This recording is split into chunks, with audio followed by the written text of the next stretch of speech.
আজকের এই ভিডিওতে আমরা জাভাস্ক্রিপ্টের ইফ এলস স্টেটমেন্টটা প্র্যাকটিক্যালি দেখব। এর আগের ভিডিওতে হচ্ছে আমরা জাভাস্ক্রিপ্টের কন্ডিশনাল স্টেটমেন্ট কি, ইফ এলস স্টেটমেন্ট কি এবং এলস ইফ কি এগুলো জেনে এসেছি। সো আজকে হচ্ছে ইফ এলসটা আমরা প্র্যাকটিক্যালি দেখব। আমরা এখন চলে যাব হচ্ছে কোড এডিটরে।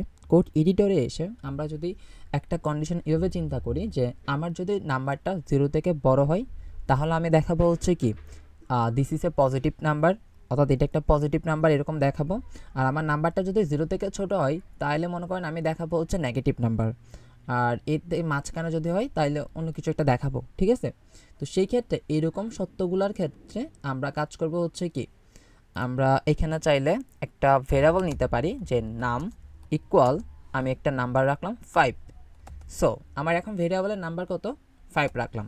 এবার কন্ডিশন লেখার পালা। ইফ আমি একটা কিওয়ার্ড লিখলাম, লেখার পর এখানে বলতে পারি নাম্বারটা যদি কি হয় 0 থেকে বড় হয়।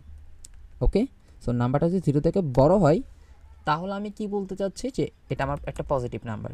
So this number is positive, this number is positive এটা বলা যায়। ওকে, এবার নাম্বারটা যদি আমার 0 থেকে কি হয় ছোট হয় তাহলে কি হবে, তাহলে আমরা পাবো হচ্ছে এখানে বলতে পারি যে this number is negative, directly বলে দিতে পারি, অথবা এখানে 0 এটা শো করে। এখন এটাতে এখন নেগেটিভ নাও আসতে পারে, অনেক সময় 0 দিতে পারে। এটা ফার্স্টে এখান থেকে দেখি আমরা। এখন ও আমাকে কি দিচ্ছে, দিস নাম্বার ইজ পজিটিভ। এরপর আমি যদি নাম্বারটাকে চেঞ্জ করে এখান থেকে এইটা দিই, সেভ করলাম অ্যান্ড ব্রাউজারে গেলে সে আমাকে কি বলে 0।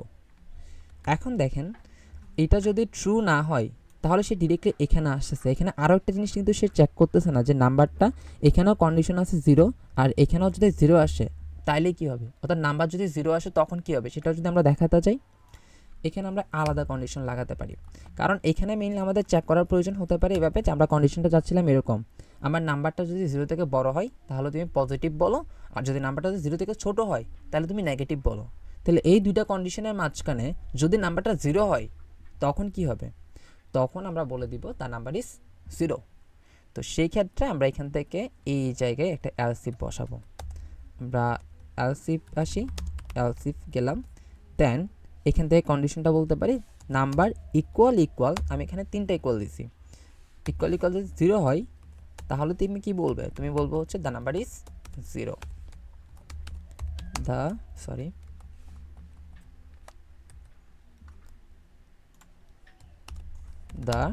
Number is 0। ওকে, এবার 0 পর্যন্ত তাহলে আমরা ক্যাচ করে ফেলছি। এবার যদি কোনোভাবে 0 থেকে ছোট আসে তাহলে আমরা ইজিলি বলতে পারি আমার নাম্বারটা হচ্ছে কি নেগেটিভ। তাহলে the number is negative. So এতটুকু আশা করি আপনাদের কাছে ক্লিয়ার। এবার দেখা যাক আমরা আউটপুটটা কি পাই। দ্য নাম্বার ইজ 0 আসছে, তাহলে নাম্বার 0 থেকে বড় হলে কি আসবে সেটাও আমরা বুঝে গেলাম। নাম্বার যদি 0 এর সমান হয় তাহলে কি আসছে সেটা আমরা বুঝলাম। এবার নাম্বারটাকে ছোট করে দিই, অর্থাৎ -2 করে দিলাম। নেগেটিভ নাম্বার হওয়ার কিন্তু পালা এখন। সো এখনও বলতেছে কি সে দ্য নাম্বার ইজ নেগেটিভ। তা আমরা প্রতিটা জিনিস কিন্তু কি একদম পারফেক্টলি চেক করতে পারতেছি না আমরা এই ইফ এলসের মাধ্যমে, ঠিক আছে? তাহলে এইভাবে চাইলে আমরা ইফ এলস নিয়ে কাজ করতে পারি। এখানে যে আমি একটা এলসিফ দেখাইতে সেজন্য আপনি একটা এলসিফ দিবেন তা না, আপনি চাইলে এখানে আরও এলসিফ নিতে পারেন, আপনার যেটা প্রয়োজন সেটা আপনি নিতে পারেন। ধরেন কোনোভাবে আমি চেক করতে চাচ্ছি যে আমার নাম্বারটা 5 আসছে কি না, তাহলে যদি 5 আসে ডিরেক্টলি বলে দিব হচ্ছে দ্য নাম্বার ইজ 5। তাহলে দেখা যাক সে কি বলে, দ্য নাম্বার ইজ নেগেটিভ, কারণ এখনও নেগেটিভ নাম্বারই দেওয়া আছে। এবার ধরেন আমি এখান থেকে 2 দিলাম, তাহলে এখন আসার পালা কি, দ্য নাম্বার ইজ পজিটিভ, কারণ নাম্বারটা এই জায়গা থেকে এটা ট্রু হয়ে যাচ্ছে। এখন ধরেন আমি চেক করতে চাচ্ছি আমার এখানে 5 দিয়ে, এটা 5 দিয়ে হইলে এটা কি আসবে, এটা আসবে না। কারণ হচ্ছে এই জায়গায় যখন ট্রু হয়ে যাচ্ছে তখন সে তো এখান থেকে হচ্ছে কি আমার জিনিসটা প্রিন্ট করে চলে যাচ্ছে, নিচে তো আর আসবে না বা এলসিপে তো আসবে না।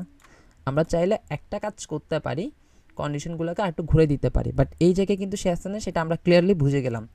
এখানে আমরা আরও একটা চেকিং বসাতে পারি যে নাম্বার ইকুয়াল যদি কি হয়, আমার ডিরেক্টলি মাইনাসে না গিয়ে আমি যদি বলি যে -2 এর মধ্যে থাকে, এটা যদি দিই, ধর -2 দিলাম, তখন -2কে আমি ক্যাচ করতে পারতেছি, ও এটা আসছে, বাট মিস্টেকটা হচ্ছে এই জায়গায়, তা এটা চেঞ্জ করি নাই আমরা এটা। সো এবার দেখা যাক কী আসছে, -2, দ্য নাম্বার ইজ -2, সেটা আমরা ক্যাচ করতে পারি এরকমভাবে। এবার ধরেন এটা -4 হয়ে গেল, তখন কি হবে?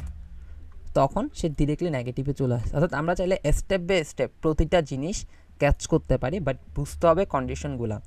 এটা যদি একবার কন্ডিশনটা যদি এখানে একবার ট্রু হয়ে যায়, তাহলে এখানে আর কোথাও সে ঢুকবে না, ডিরেক্টলি নিচে চলে আসবে, ঠিক আছে? আর ধরেন এইটা ট্রু হয় নাই, তখন সে কি আসবে? এটার কাছে আসবে, ওকে? আবার এটা যদি ট্রু না হয়, তাহলে সে কি এটার কাছে আসতেছে, আর এটাও যদি ট্রু না হয়, সে এই জায়গায় যাচ্ছে। সো আশা করি ইফ এলস এলস ইফ এই জিনিসগুলো আপনাদের কাছে ক্লিয়ার। পরবর্তী ভিডিওতে আমরা দেখব হচ্ছে সুইচ স্টেটমেন্ট। সো আজকের এই ভিডিওটা এতটুকুই। যদি কোনো কনফিউশন থাকে আপনারা অবশ্যই আমাদের গ্রুপে জানাবেন। ধন্যবাদ সবাইকে।